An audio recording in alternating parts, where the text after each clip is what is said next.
오늘 기자회견의 주제는 넥서스 AI와의 공존은 가능한가? 그리고 AI의 의미와 본질 그리고 미래라고 하는 부제를 담고 있습니다. 굉장히 큰 주제이고 또 우리가 지금 여러 가지 국내적인 상황, 세계적인 상황들이 있지만 또 사피엔스, 우리 인류의 어떤 큰 질문이죠. AI와의 공존이 가능한가라고 하는 질문에 대해서 얘기를 해주시고 또 질의응답을 받는 시간을 가지려고 합니다.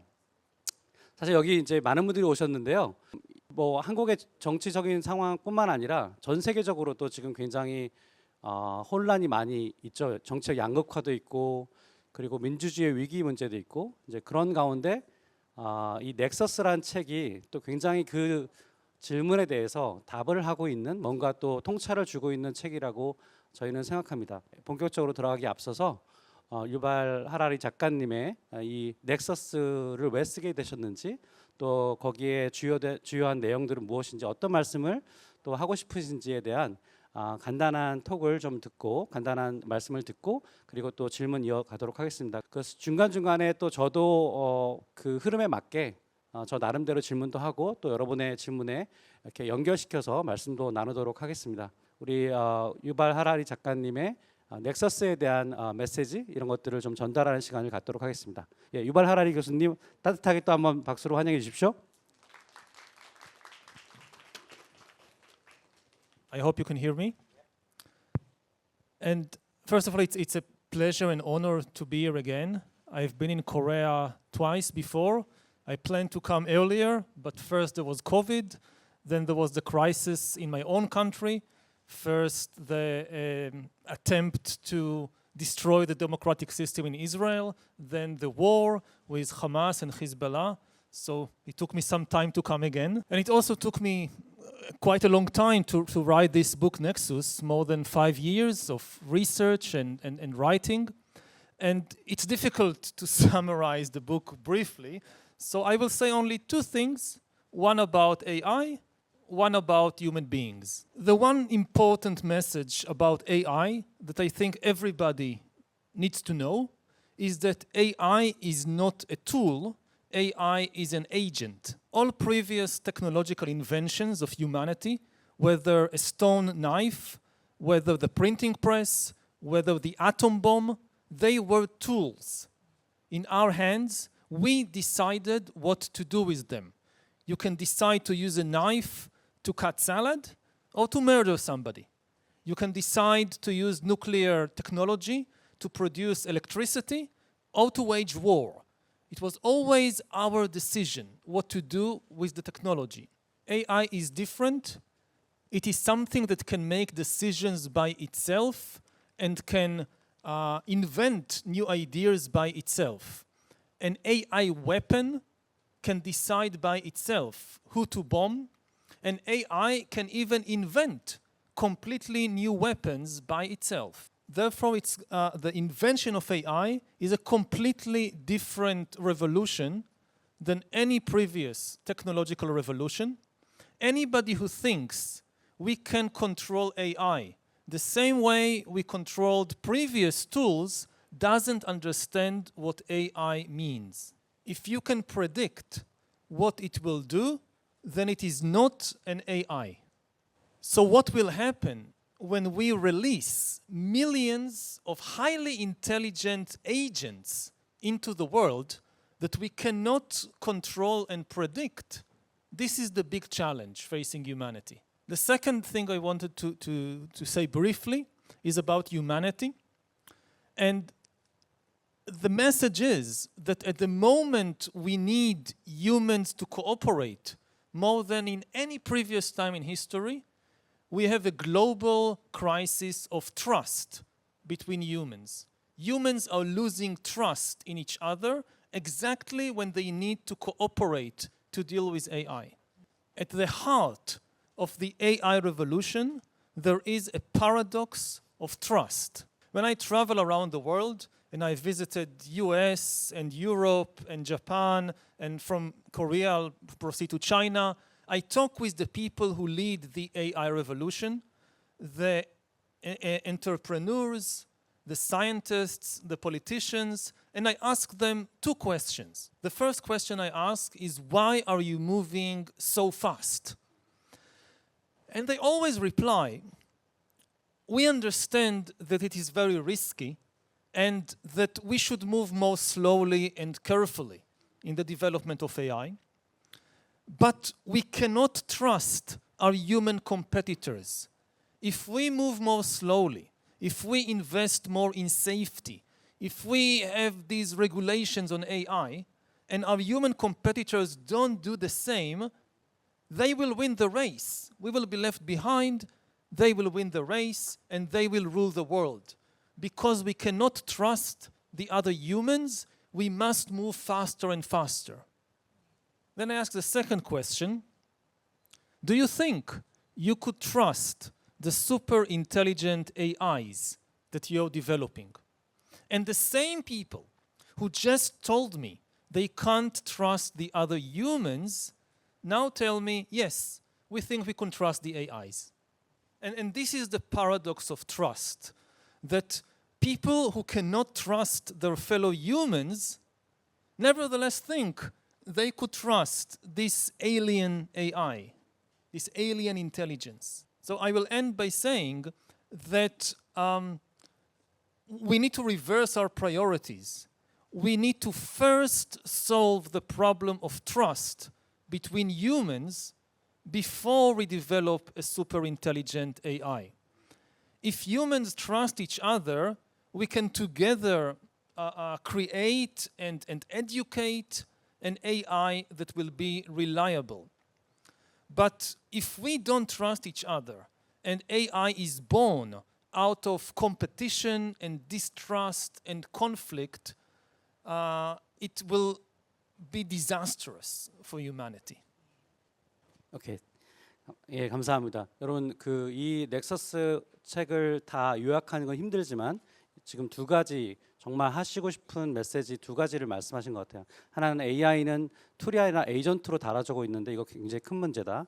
두 번째는 이 인간을 사실 신뢰하지 못하고 오히려 AI를 신뢰하는 이 현상, 이 큰 문제고, 그래서 인간에 대한 신뢰를 먼저 회복해야지만 이 문제를 해결할 수 있다, 이렇게 말씀하신 것 같습니다. 굉장히 예리한 통찰이라고 생각하시는데요. 제가 이제 좀 가벼운 얘기부터 좀 시작을 해서 여러분들이 또 질문하실 수 있도록 좀 분위기를 좀 만들어 가고 싶은데요. 유튜브에서 하는 영상들을 봤을 때 초반에 사피엔스라는 책을 내시고는 빅테크 컴퍼니의 뭐 오너들하고 그 CEO들하고 인터뷰도 많이 하시고 산업에 대해서도 얘기하시고 되게 또 관계가 좋았던 것 같아요. 근데 넥서스를 내시고는 제가 어떤 느낌이냐면 이제 더 이상 빅테크 컴퍼니들이 약간 좀 이제 이 하라리 선생님하고 얘기하는 걸 좀 원하지 않는 게 아닌가, 너무 뭐랄까요, 이제 명확한 반대를 하고 있으신 것 같다는 생각을 하는지 조금 뭔가 갈등이, 긴장이 있어 보이거든요. 처음에 사피엔스라는 책을 쓰고 나서 빅테크 기업들과의 관계하고는 좀 다른 것 같습니다. 그래서 제 질문은 그동안 이제 사피엔스, 호모데우스, 뭐 21세기를 위한 21가지 레슨, 그 다음에 지금 이번에 넥서스까지 책을 내시면서 인류와 또 다른 이제 혁명인 이 AI 혁명을 보시면서 처음에 기대했던 것과 뭔가 좀 진짜 뭐 다른 게 있으셨는지, 그러니까 다시 말해서 뭔가 처음에 사피엔스라는 책을 썼을 때 이렇게 갈 거야라는 것보다 훨씬 더 우려스러운 상황이신지, 그래서 넥서스에서 하고 싶은 얘기가 뭔가 좀 새로운 부분이 있는 것인지, 저 그런 것들을 먼저 여쭙고 시작을 하도록 하겠습니다. 왜냐하면 우리 책에 대해서 먼저 얘기를 해야 되니까요.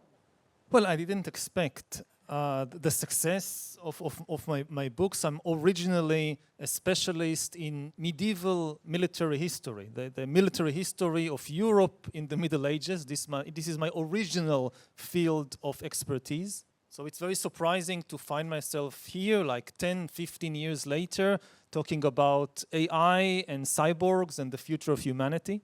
But I think that there is a strong connection, because for me, history is not the study of the past.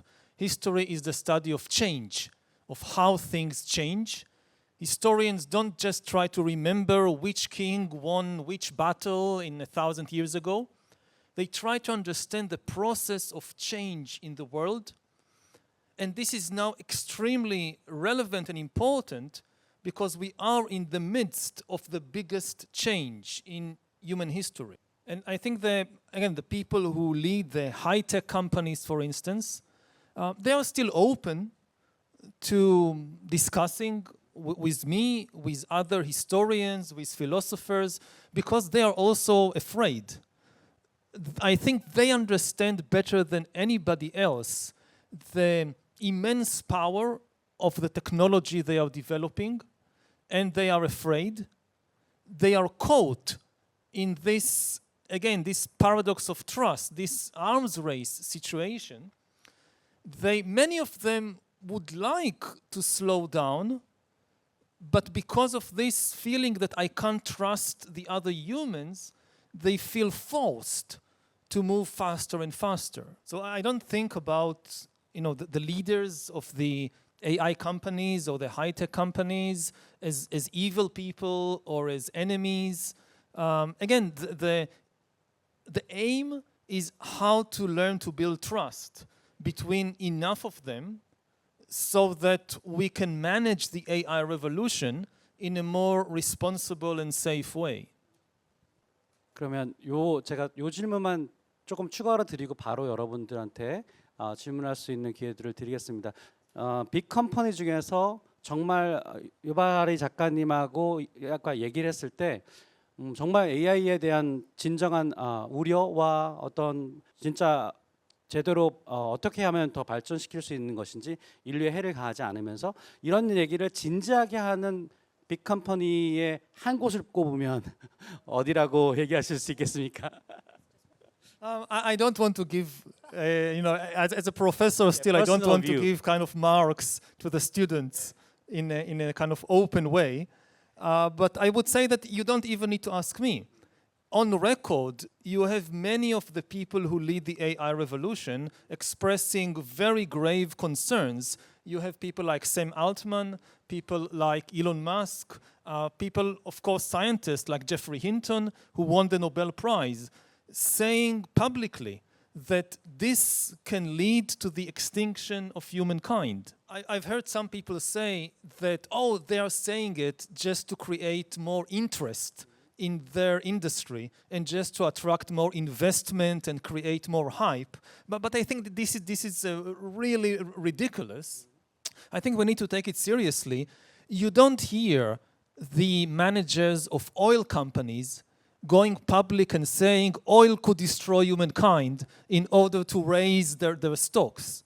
So when you have, again, people like Sam Altman, like Elon Musk, like the leading scientists saying openly, this can be a grave danger to the very survival of humanity, don't think about it as hype. They are really afraid. 네. 감사합니다. 그러면 지금부터 여러분들 여기 플로어에 계신 기자님들한테 질문하실 수 있는 기회를 드릴 텐데요. 예, 저 맨 뒤에 계신 분부터 질문하시도록 하겠습니다.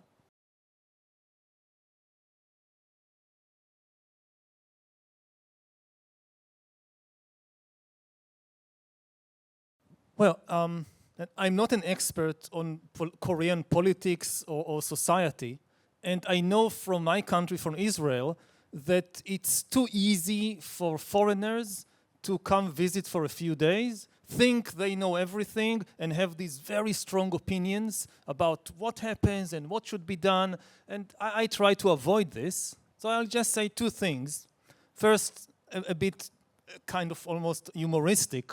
I was in India in December when the attempted coup happened, and I woke up in the morning and one of my team members told me there was a coup in Korea, and I said, finally a coup in North Korea, finally they'll get rid of him.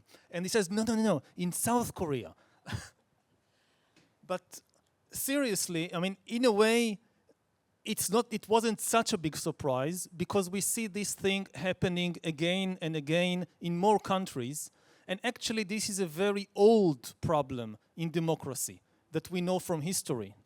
People think that coups are something that is done by military officers, that they go with tanks and take over the country. But in history, a lot of coups are actually done from above by the lawful government itself. The big problem in democracy always is that democracy is a system when you give power to somebody for a limited amount of time on condition that afterwards he give the power back and you can choose differently next time. And the question is, what happens if the person or the party that you give power to doesn't want to give it back? Now that they have the power, they can use the power that they gained democratically in order to stay in power, even in an undemocratic way. You first use the law in order to gain power, and then you use your power in order to distort and to destroy the law. Now, to prevent this, democracies have several what is known as checks and balances, or systems that limit the power of the government itself. Two of the most important such checks are a free media and free courts, independent courts. The media's role is to report if the government does something unlawful or corrupt or some big mistake. So the media's role is to inform people about it. And the courts should have the power to prevent, to stop unlawful behavior, even of the government. And what strongmen, leaders who want to be dictators, they discovered in recent years that there is a kind of playbook. How do you turn a democracy into a dictatorship? You destroy the free press, you destroy the independence of the courts, and then you can do anything you want. In such a situation, you can still go on holding elections, but these elections are now just a ritual in a dictatorship and not truly free and fair elections. And we see it happen in many countries. There are elections in Russia. There are elections even in North Korea. There are elections. So the fact that there are elections is not a good enough indication that this is a democracy. Because without a free press and free courts, the government can simply rig the elections.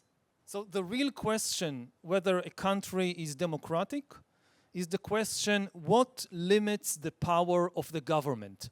What mechanism is there in the country that if the government, let's say, wants to abolish opposition parties or take voting rights from citizens, what mechanism limits the power of the ruling coalition? That's the key question for democracy. 뭐 제가 추가로 또 더 깊게 질문을 하고 싶지만 여러분들 또 질문들이 많으실 것 같아서 일단 질문 먼저 받도록 하겠습니다. 여기 앞에 계신 분한테. Well, again, for some, there is so much hype around AI right now that it creates confusion, and people tend to sometimes think that any automatic machine is an AI. This is not the case. AI doesn't mean automation. AI means agency. If you have an automatic machine that isn't able to make decisions by itself, it simply follows a pre-programmed procedure. It can't learn anything, it can't change anything, then this is not an AI. This is just some automatic machine. Like I have in my home a coffee machine that is automatic. I press a button and it automatically makes an espresso according to a program which was installed by the people who built the machine. Even though it's automatic, it is not an AI. To be AI, let's say one day when I approach the coffee machine, before I press any button, the coffee machine tells me, I've been watching you for a couple of weeks. I've learned certain things about you. I now predict that you probably want an espresso, so I already, by myself, decided to make you an espresso. Now this is an AI. And it's really an AI if the next day when I approach, it says, I've now invented a new drink I call it bestpresso, not espresso. I think you would like it better. This ability to invent new things, of course, when it's just coffee, who cares? But AI is going to invent new medicines, new weapons, new kinds of money, even new religions and ideologies. And this will change the world.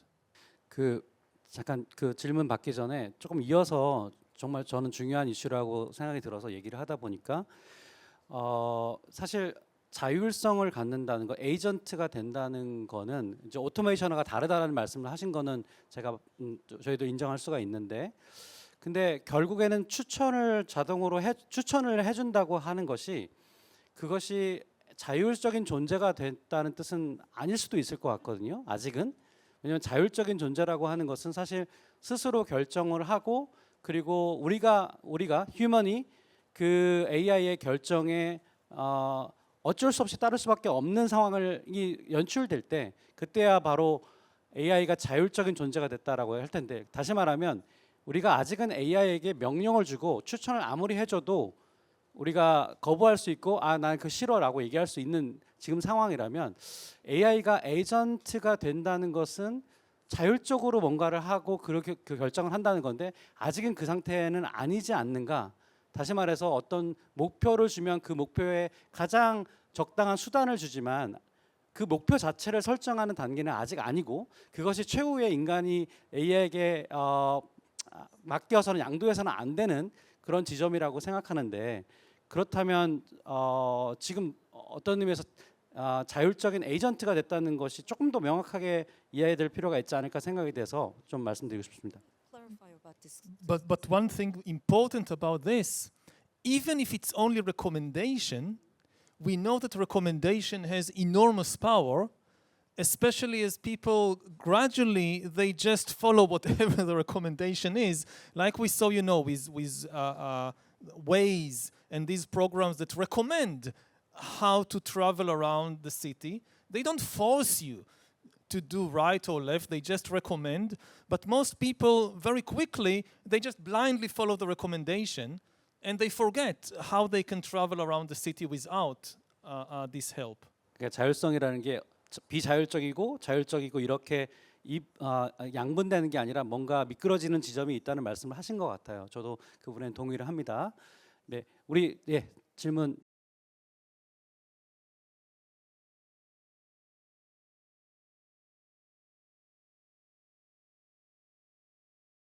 Okay, maybe I start with the second question first.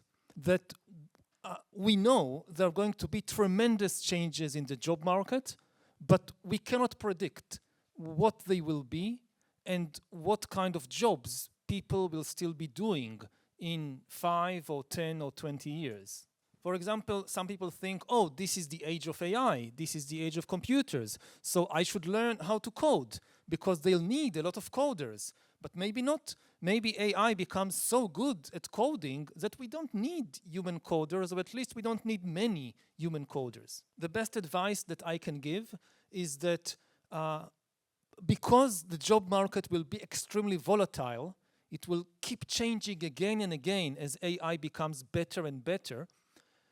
People need to have very flexible minds and to be able to keep learning and keep changing throughout their lives, because the idea that I learn one thing and then I do it for the rest of my life, this is absolutely not going to work. So people shouldn't focus on learning just one skill, but on developing the mental flexibility to keep learning and keep changing throughout their lives, and to also acquire a broad set of skills.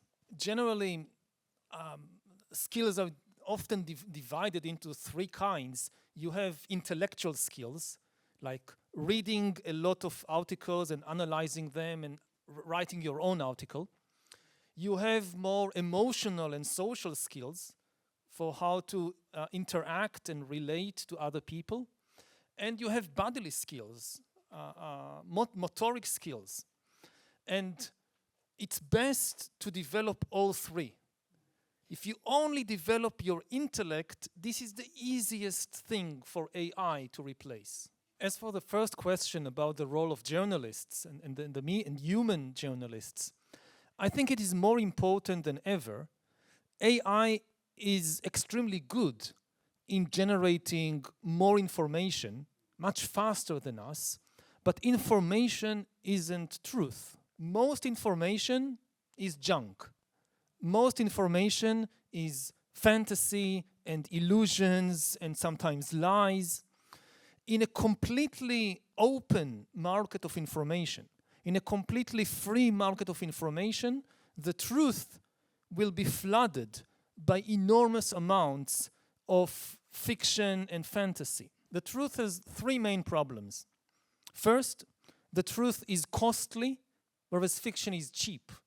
If you want to write a truthful account of anything, of the political situation in Korea, of history, of physics, you need to invest time and effort and money to gather a lot of evidence, to analyze it, to fact check it. This is very costly. Fiction, you just write anything you want. It's very cheap. The second problem of truth is that it tends to be complicated, whereas fiction can be made as simple as you would like it to be. And the truth is complicated because reality is complicated. And then the third problem of truth is that the truth is often unpleasant, painful. There are things we don't like to know about ourselves or about the world, even if they are true. Fiction, in contrast, can be made as attractive, as flattering as you would like it to be. So in a completely open information market, the costly, complicated, and painful truth is likely to be flooded, to be swamped by enormous amounts of cheap, attractive, and simple fiction. And if we want to get to the truth, we need to make some special effort. And this is why, for instance, we train journalists for years. They go to journalism school and they practice in order to be able to find these rare gems of truth in the ocean of junk information. 네, 휴먼 저널리즘에 또 미래가 있다는 말씀인 것 같습니다.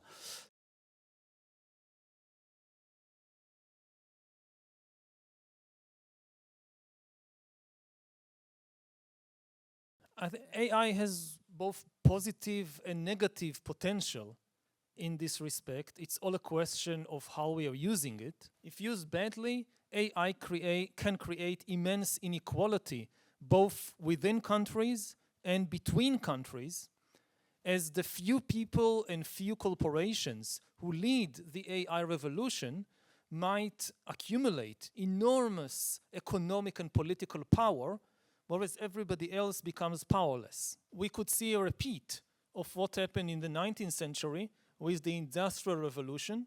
The few countries who industrialized first, they conquered and exploited the rest of the world. So if like 2-3 countries who lead the AI revolution, they will have the military and economic power to turn all the rest of the world into AI empires. A war between an AI army and a present-day army that has no AI technology would be like in the 19th century when an old-fashioned army tried to face an army with steamships and machine guns and modern industrial weapons. They have no chance. With regard to the rise of far-right and authoritarian regimes in general, they thrive by spreading hatred and tensions between people, again, by destroying the trust that hold democratic societies together.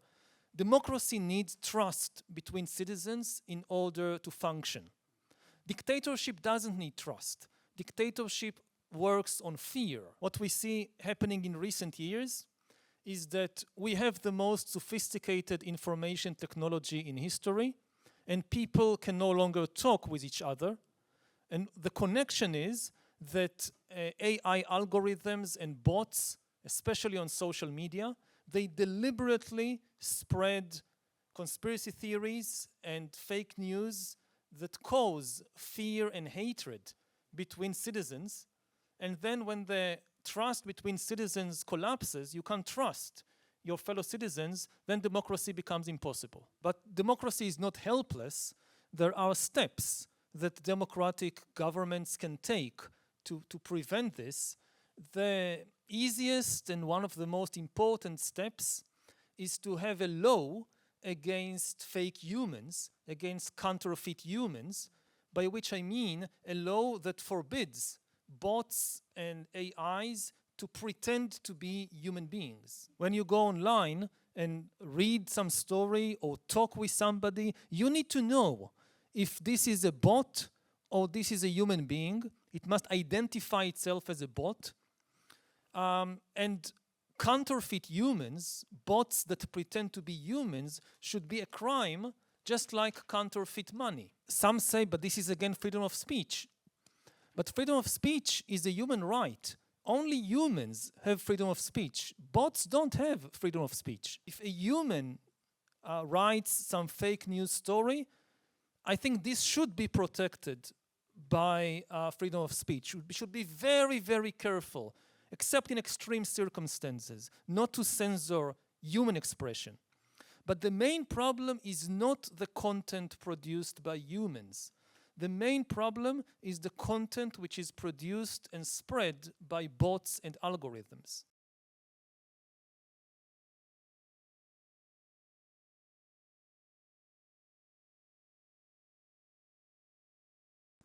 Again, I can't speak specifically about the situation in Korea because I don't have the knowledge, the expertise.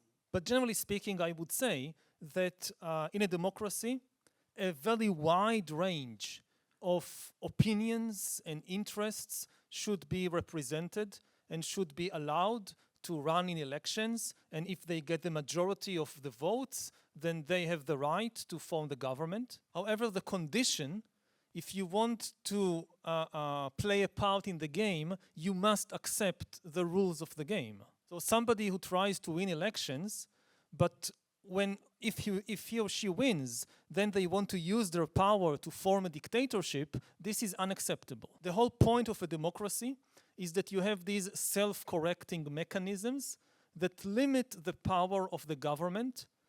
And as I said, you vote for somebody, let's say for 4 years, but you must have the ability after 4 years to change them. Otherwise, it's not a democracy. If somebody wins, say, 51% of the vote, and then uses their power to take away voting rights from the opposition, then this cannot be allowed, because then you don't get the chance in 4 years or however many years to say, oh, we made a mistake last time, let's now try something else.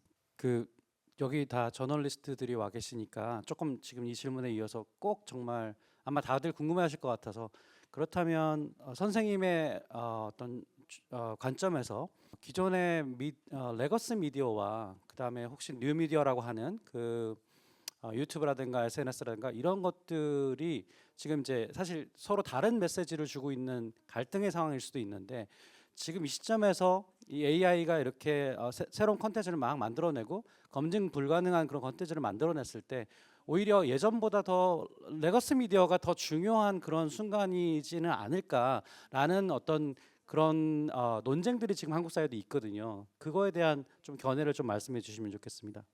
Yeah, I mean, of course, as new information technology develops, new media appeared. I mean, first you had newspapers in print, and later radio came, and later television came. I don't think that we have to kind of always stay with the previous technology. The key question in media is not what is the form of the media. Is it paper? Is it on radio? Is it on the internet? But does it have mechanisms to tell the difference between reliable and unreliable information? Legacy media has the advantage of experience. If you think about newspapers in print, they have been around for at least about 300 years. So this was a long time to develop mechanisms for how do we differentiate reliable from unreliable information. It doesn't mean that newspapers are perfect, but at least they have these mechanisms in place. One problem with new media, like social media, is that some of the companies, they have this extremely naive view that we don't need any mechanisms to tell the difference. We just open the gates, and in a completely free market of information, they believe, the truth will automatically rise to the surface. But this is a complete mistake, as I explained before. In a completely free information market, the truth sinks to the bottom as the market is flooded by these cheap and simple and attractive fictions and fantasies. In many social media platforms, they are no longer edited by human beings, but they are edited by algorithms. And the algorithms don't care about the truth, they care about engagement. They rise to the top the most engaging stories. Engaging content is content that captures your attention and presses your emotional buttons, like fear or anger or greed. Now, engagement is a good measure in the entertainment business, but not in the news business. I think one way to understand what is happening is that social media just doesn't understand the difference between entertainment and news. Like previously, there are two very different, like you have the news on television, and then after the news is over, you have some horror movie or you have some comedy, and this is an entertainment. And people understand this is news, this is entertainment. In social media, they all got mixed together. So the news is like horror movie or comedy. And this doesn't work like it. Even politicians are affected by it because they need to get engagement. So they're often focused on creating engaging content instead of on being responsible and truthful. And we saw one shocking example of that in the press conference between President Trump and President Zelensky in the White House a couple of weeks ago. I think the most important maybe sentence in the whole press conference, at the very end, Trump said something like, I can't remember, check effect me before you publish it, but Trump said something like, oh, this will be good television. So he was thinking, oh, this is reality television. We are not here doing politics. Oh, doing politics is doing reality television. And you have a lot of politicians around the world that now they say things to get, to shock, to get engagement. But this is an error in category. Politics and news should not be about engagement and about shocking people or entertaining people. Personally, I prefer boring politicians.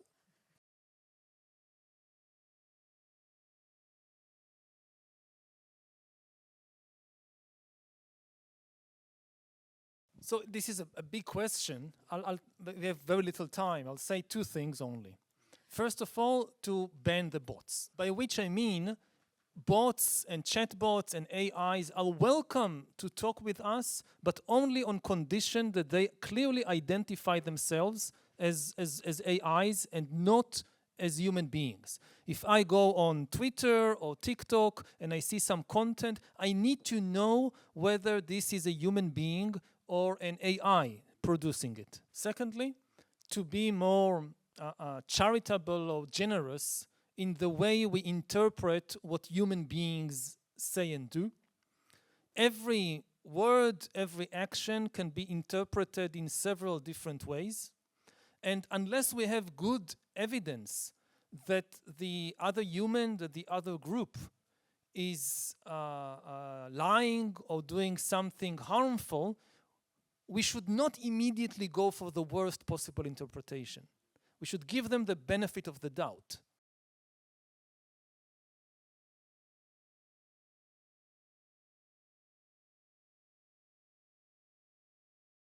Well, I'll say two things. I mean, first of all, we shouldn't be too much afraid of the algorithms and the AIs and the new technology. I talk a lot about the threats also in the book, but I don't want to make people feel extremely anxious that they need to be afraid of the new technology. It obviously also has a lot of advantages. It has a good side. Just an example from my life, I met my husband 23 years ago on one of the first social media sites that opened. And it was in Israel at the time, it was a very homophobic society, so it was difficult to meet other gay men.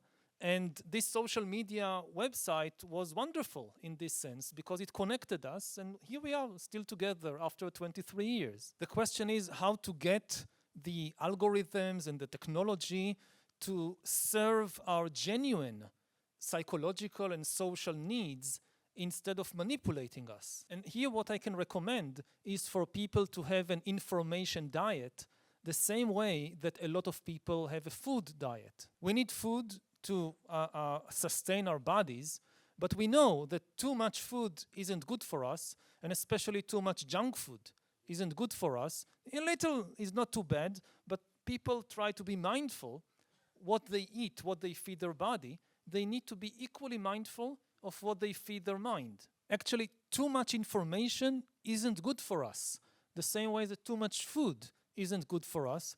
We need time to digest information, the same way that we need time to digest food. So taking some time off, not consuming more information, just allowing ourselves to digest it, to think, reflect, meditate. This is something very important in life. Think about if you just ate all day without stop, your body will collapse. Similarly, if you just keep pushing more information to your mind, it can't do that. So there are different ways to take a break. I personally meditate for 2 hours every day. Some people, they use out or sports, or they go hiking in the wood. But giving yourself time off, not more information, but actually just time to reflect and to digest it is very, very important. 네, 아주 통찰 있는 말씀을 주신 것 같아요. 이제 제가 마무리를 해야 되는데요. 그 사실 오늘 자리가 뭐 사피엔스부터 시작해서 넥서스까지 이 한국에 이제 출간된 이 책을 또 알리시면서 또 지금 AI와 민주주의 그리고 인간의 미래까지 이런 큰 주제를 오늘 중심으로 넥서스라는 책을 중심으로 좀 다뤘습니다. 그래서 좀 많은 분들이 궁금해하실 것 같아서 자 그렇다면 우리 유발 하라리 작가님의 다음 책은 뭘까? 다음 책 프로젝트는 뭘까? 매우 궁금하거든요. 그래서 어떤 책을 지금 준비하고 계신지 간단하게 말씀해 주십시오. I'm actually working on the last volume of my children's book series, Unstoppable Us. So 3 volumes out of 4 are already out, and the 4th one I'm working on it right now. This is actually a series for children aged around 8 to 12, which also tells the history of the world from the Stone Age to AI, but for an audience of the future. 자, 마지막 엔딩 질문으로 짧게 마치도록 하겠습니다. 오늘 너무 큰 통찰과 또 아이디어 그리고 이 현 세계에 대한 또 애정과 또 그걸 해결하려는 어떤 작가로서의 노력 이런 것들이 너무 그런 걸 통해서 많은 걸 배웠는데요. 제가 페이스북에 우리 이 기자회견의 사회를 본다고 하면서 혹시 질문 있으면은 제 페이스북 친구들한테 질문 있으면 제가 대신해 드리겠다고 했어요. 근데 유명한 개그맨이신 이윤석 씨가 이런 질문을 했어요. 제가 되게 하고 싶어서 좀 마지막으로 드리겠습니다. 돌이켜보면 역사학자로서 인류는 웃음입니까? 눈물입니까? 예, 인류의 미래에 대한 어떤 희망을 갖고 계신지 아니면 뭔가 또 새로운 어떤 위협을 또 느끼고 계신지 그걸 여쭤보고 싶습니다. 마지막으로 말씀해 주시고 마치도록 하겠습니다. I think that the future is not determined. It depends on the decisions that we make in the coming days and in the coming years. Being too optimistic make people complacent. They think, oh, no matter what we do, it will be okay, so we don't need to make a big effort. It will be okay. And when people are pessimistic, they also don't take responsibility because they think, oh, it's pointless. Whatever we do, it will be bad, so why make an effort? I think the important thing is to be not optimistic or pessimistic, but responsible. That to understand there are several paths, several roads leading to the future, and we need to take responsible action in the present because this is what will determine how the future would be like. 네, 1시간 반 동안 우리 기자님들의 아주 훌륭한 질문과 또 우리 작가님의 이 통찰의 시간을 갖게 돼서 너무나 반갑고 기쁘게 생각합니다. 오늘 여기 함께해 주신 여러분께 감사의 말씀드리고요. 이 기자회견을 여기서 마치도록 하겠습니다. 감사합니다. Thank you. Thank you so much.